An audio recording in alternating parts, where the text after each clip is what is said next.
the Democratic Socialists of America, or the DSA, is a group that has been growing so much since the Bernie campaign, and they have a lot of chapters around the country. And they recently came out with a document that was, sort of an electoral strategy document for their organization. And I just was so excited. I read through the whole thing.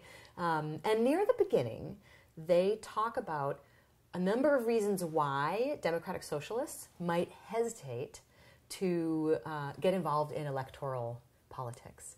And I love these questions. I can't wait to answer them because it's like everything that they're worried about, we have an answer to. That's right. So I'll ask you a couple. You can ask me a couple. So they worry that Democratic Socialists, and we're reading this right out of the electoral strategy document, the DSA worries that Democratic Socialists elevated to office will find themselves a powerless minority, forced either to vote in coalition with compromised liberals or to consign themselves to irrelevance. We have an answer for that. They're right to be worried about that. When an individual gets elected to an electoral body and they're the only one in the electoral body, they're not going to be able to accomplish anything, which is why what we say is you do not focus on electing individuals. You focus on taking over the electoral body, running slates if necessary, getting to the point where whatever electoral body it is that you're working to take over, you get 50% of the electoral body. Then you can accomplish something. Then you don't get into a situation where the individual feels powerless and gives up. Which happened in Oklahoma. They had this great progressive elected official in Oklahoma City. He's been there for 3 years.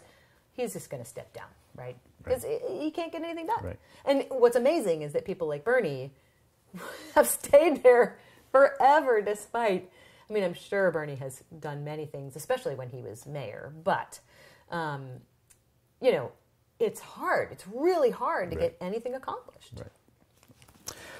So another thing that the DSA worries about is that electoral work expends the energy of the movement advancing the career of an individual who is likely to be captured by the careerist ambitions of the political system.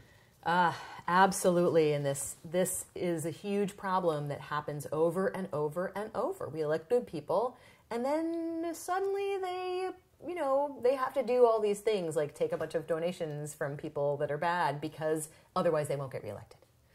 So in our model, the organization, the coalition that is focusing on, whose mission is to take over an electoral body, that coalition maintains all the knowledge from the campaign, right? The RPA actually does it pretty hardcore. They actually maintain the database, right? So, I mean, that's really makes it very difficult for individual elected officials to go off the rails. Right. But even if you're using Van or you're using something else, and you don't keep the database, it's still a coalition that is running slates of candidates that helps to coordinate the campaigns, where those campaigns are cutting turf together, those campaigns are coordinating and sharing resources, and that makes it much more difficult for candidates to go off on their own. And that's good. That's the way that it should be. Right. Candidates should be kind of attached to the people. Right. So their third question is, the DSA worries that electoral work leaves activists in the role of passive spectators after the election is over, hoping but incapable of ensuring that their elected officials represent them well. Good point. Definitely, once again, something to worry about.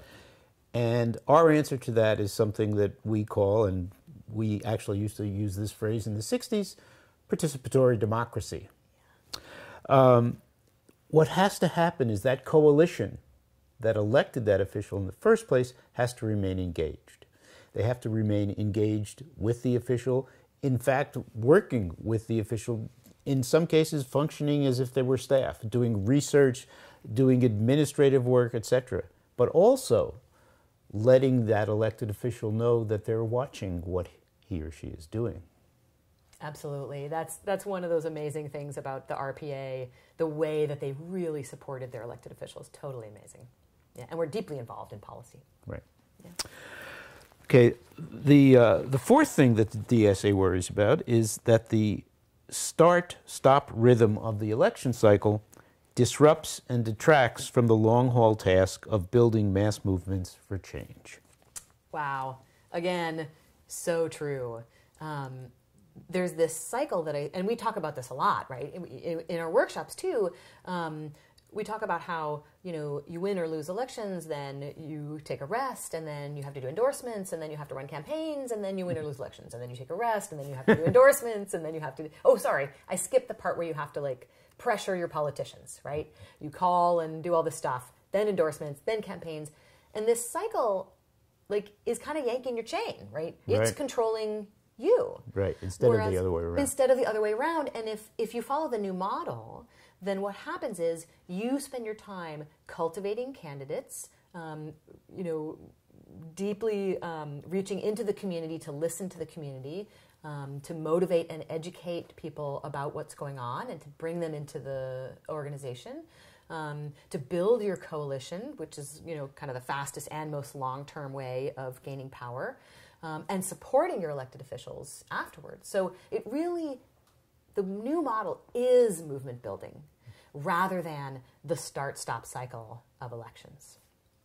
And so, we love reading through these questions because we feel like, wow, DSA is... Right, they're validating everything that we say. That's exactly right, everything that we say. And their electoral strategy document is great, but it matches amazingly well with our training. Right, that's exactly the feeling that I had when I read it. Was, hey, we're saying the same thing? If you like this YouTube video, then please subscribe to our YouTube channel. If you want to donate or volunteer, you can visit us at theincorruptibles.us. And if you want to learn dozens of tactics and strategies you can use to take over your city council, then visit academy.theincorruptibles.us, and all those links are below.